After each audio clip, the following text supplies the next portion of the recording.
Pertolongan kita ialah di dalam nama Allah Bapa yang menjadikan langit dan bumi.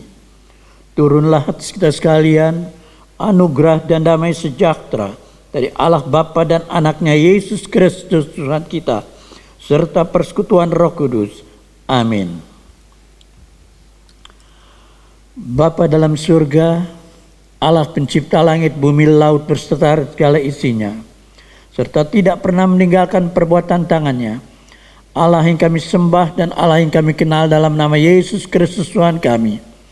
Kami mengucap syukur terima kasih Bapa, pagi hari yang cerah yang indah Engkau berikan bagi kami sekalian, sehingga pada saat Tuhan kami berada kembali Tuhan di bait-Mu untuk kami bersama-sama beribadah. Dan Tuhan Yesus, kami percaya Engkau hadir di tengah-tengah kami. Engkau pimpin dari awal hingga akhirnya. Engkau pakai saudara-saudara kami ambil bagian di dalam pelayanan-Mu Tuhan. Kami menyerahkan semua dari awal hingga akhirnya hanya di dalam nama Tuhan Yesus Kristus, Tuhan dan Juru Selamat kami. Haleluya. Amin. Shalom, selamat pagi Bapak Ibu Saudara sekalian. Mari kita masuk dalam ibadah online dengan penuh sukacita, dengan damai sejahtera yang Tuhan berikan buat kita. Karena kami percaya Bapak Ibu penuh dengan kesehatan yang Tuhan berikan. Mari kita memuji dan menyembah Dia, karena Dia yang layak kita tinggikan karena kasih Tuhan.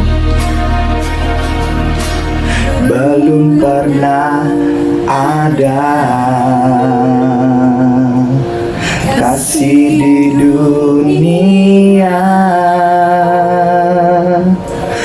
sanggup menerima diriku apa adanya selain kasih-Mu, Yesus.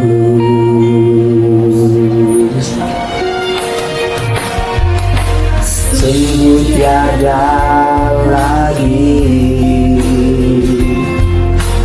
kasih seperti ini, sanggup mengubahkan hidupku menjadi baru selain kasih-Mu, Yesus.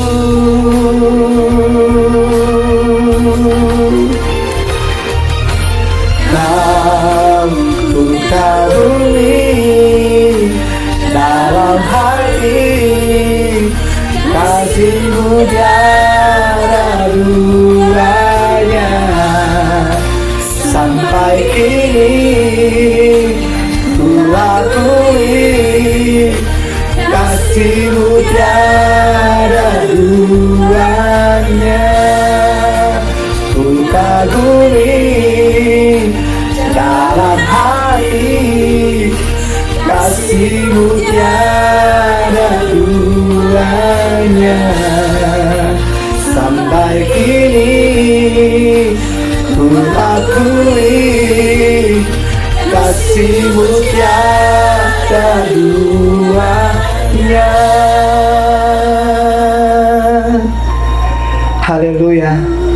Kasih Tuhan tiada duanya. Kasih Tuhan selalu memperbaharui kita. Takkan ada lagi kasih seperti ini, sanggup mengubahkan hidupku menjadi baru selain kasih-Mu, Yesus.